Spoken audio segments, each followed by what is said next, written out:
대중교통을 이용해서 어딘가 찾아갈 때는 교통수단만 이용해서 이동하는 경우도 있고 중간에 걸어서 이동하는 경우도 있습니다. 또는 걸어서만 이동해야 하는 경우도 있습니다. 이번 영상에서는 네이버 지도를 이용해서 걸어서 길 찾기 하는 방법을 알아봅니다.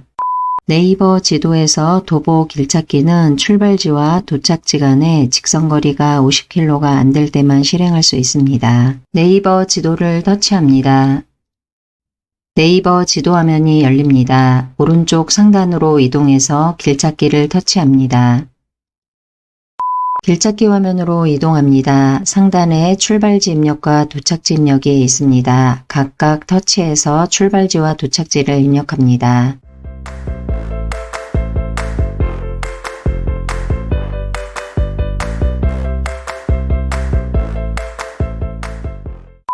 출발지와 도착지가 입력되었습니다. 바로 아래 작은 그림들이 있는데 여기에서 왼쪽에서 세 번째 사람 모양이 있습니다. 사람 모양은 도보를 말합니다. 출발지에서 도착지까지 걸어서 이동할 거라서 도보를 터치합니다. 도보 관련해서 지도가 변경되었습니다. 아래쪽을 보면 추천해서 가장 빠른과 큰 길 우선이 표시됩니다. 가장 빠른 길은 도로 상황 등을 고려해서 가장 적합한 길을 안내합니다. 큰 길 우선은 4차선 이상의 도로를 중심으로 합니다. 하단에 있는 경로 미리 보기를 터치하게 되면 길찾기 안내를 시작합니다.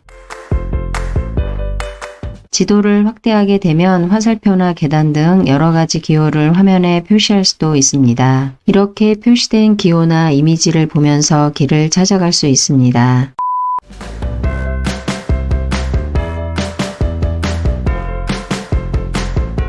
이동 방향이 바뀔 때마다 번호로 순서를 구분해서 표시합니다. 화면 상단에 손가락을 두고 왼쪽이나 오른쪽으로 밀어보면 해당 번호에 맞는 위치가 지도에 표시됩니다.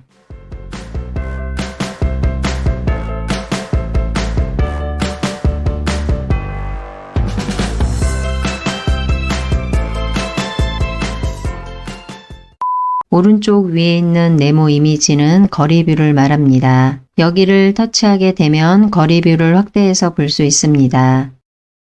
거리뷰 이동 방식 선택 화면이 표시됩니다. 거리뷰 위에 화살표로 표시할지 선으로 표시할지를 선택할 수 있습니다. 지금은 기본값이 화살표로 선택되어 있습니다. 기본 설정 그대로 두고 적용하기를 터치합니다. 거리뷰를 보면서 이동할 수 있도록 화살표가 그려진 선과 이동 순서가 표시됩니다. 길찾기 안내대로 길을 가고 있지만 맞게 가고 있는지 궁금할 때가 있습니다. 이럴 때는 거리뷰를 터치해서 근처에 있는 건물과 비교하면서 길을 가면 좀 더 편하게 갈 수 있습니다. 화면 상단에는 거리뷰를 촬영한 날짜가 표시됩니다. 여기를 터치하게 되면 화면 하단으로 과거의 거리뷰를 촬영했던 날짜가 표시됩니다. 날짜를 터치해서 과거의 거리뷰도 확인할 수 있습니다.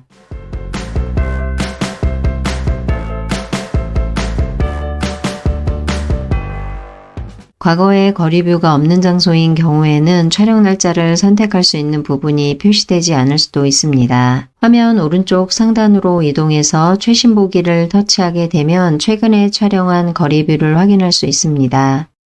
이전 화면으로 이동하기 위해서 왼쪽 상단에 왼쪽 화살표를 터치합니다. 현재 화면을 닫기 위해서 오른쪽 상단으로 이동해서 X를 터치합니다. 이전 화면으로 이동합니다. 화면 하단으로 이동하면 추천이라고 되어 있고 가장 빠른 큰 길 우선이라고 되어 있습니다. 여기서 추천이라고 하는 것은 도로 정보 등을 고려해서 최적의 보행 경로를 탐색하게 됩니다. 그리고 큰 길 우선은 가급적이면 4차선 이상의 도로를 중심으로 해서 보행 경로를 탐색하게 됩니다. 앞에서는 하단에 있는 경로 미리 보기를 터치해서 도보 길찾기를 해보았습니다. 바로 위에 있는 추천 부분을 터치해서 도보 길찾기를 확인할 수도 있습니다. 화면 위쪽으로 출발해서 도착까지 지도 정보를 확인할 수 있습니다. 화면 아래쪽으로는 출발해서 도착까지의 경로를 순서대로 확인할 수 있습니다. 위에 있는 지도를 그대로 보면서 경로를 하나하나 확인하고 싶다면 여기에 손가락을 두고 위쪽으로 올려줍니다.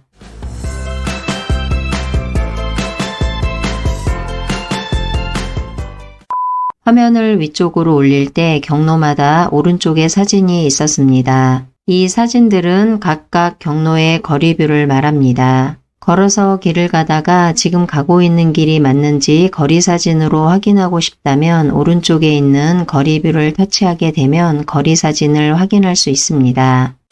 위에 있는 지도에서 출발해서 도착까지 전체적인 경로만 확인했고 이 지도가 필요 없다면 경로 부분과 지도 사이에 빼기 표시가 있습니다. 여기에 손가락을 두고 위쪽으로 밀어주면 지도는 최소화하고 경로 부분을 더 많이 보여주게 됩니다.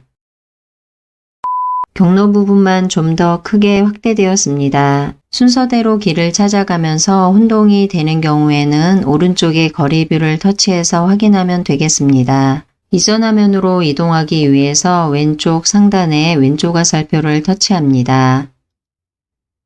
길을 찾아갈 때는 출발해서 도착까지 바로 갈 수도 있지만 중간에 다른 장소를 경유해서 갈 수도 있습니다. 그럴 때 경유지를 추가해서 길찾기를 하면 유용합니다. 지금은 도보에 대한 경유지 추가를 설명하고 있지만 자동차나 자전거로 길찾기를 할 때도 경유지 추가가 가능합니다. 경유지 추가는 5개까지 입력이 가능합니다.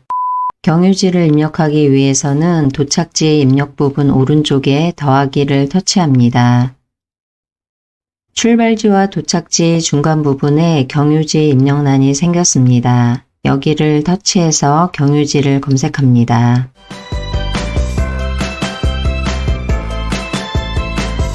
경유지 입력 부분에 검색한 경유지가 입력되었습니다.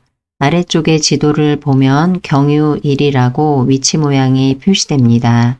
다시 위쪽으로 이동해 보면 입력한 경유지 오른쪽에 빼기 표시가 있습니다. 여기를 터치하게 되면 입력한 경유지를 취소하게 됩니다. 지금과 같은 방법으로 계속해서 경유지를 추가하려면 더하기를 터치하면 되고 추가했던 경유지를 다시 취소하고자 하면 빼기를 터치합니다.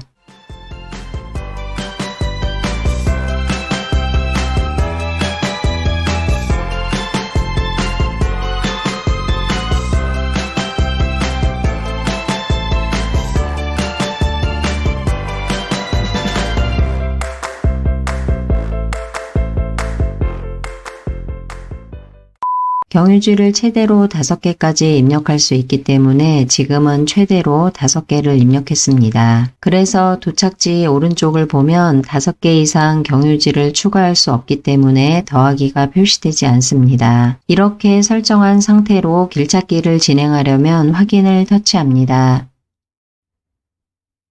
다음과 같은 화면이 표시됩니다. 아래쪽에 가장 빠른과 큰 길 우선이 있습니다. 각각을 터치해서 길찾기를 진행할 수 있습니다. 위쪽에 있는 지도를 보면 경유 표시가 경유 1, 경유 2, 경유 3, 경유 4, 경유 5라고 표시되었습니다. 이런 것을 봤을 때 출발해서 도착까지 경유하는 곳이 있었을 때 거리를 계산해서 가까운 곳을 먼저 배치해 주는 것은 아니다라는 것을 알 수 있습니다. 즉 사용자가 입력한 순서대로 경유지가 표시됩니다. 그렇다 보니 출발해서 도착까지 동선을 고려해서 경유지를 입력할 때 순서대로 입력해야겠습니다.